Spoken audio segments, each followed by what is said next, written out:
বিয়োগ করে তুলে এই প্রশ্নটি অনেক গুরুত্বপূর্ণ। ঠিক আছে, এটি প্রথম অধ্যায় থেকে ভালো করে মুখস্থ করো। ঠিক আছে, দ্বিতীয় প্রশ্নটি হচ্ছে দেখো, আধুনিক ভারতের ইতিহাস উপাদান হিসেবে রবীন্দ্রনাথ ঠাকুরের লেখা আত্মজীবনী ঝরাপাতা এর গুরুত্ব কি? এই প্রশ্নটি তোমাদের অনেক বেশি গুরুত্বপূর্ণ, কিন্তু কিন্তু প্রশ্নটি ঘুরিয়ে দিতে পারে।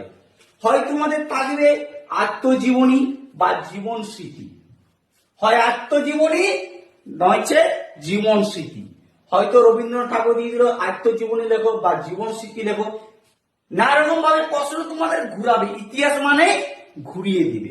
তাই প্রশ্ন থেকে ঘাবড়াবে না, ঠান্ডা মাথায় উত্তর লিখবে। ঠিক আছে, 3 নম্বর প্রশ্ন দেখো, আরো বেশি গুরুত্বপূর্ণ।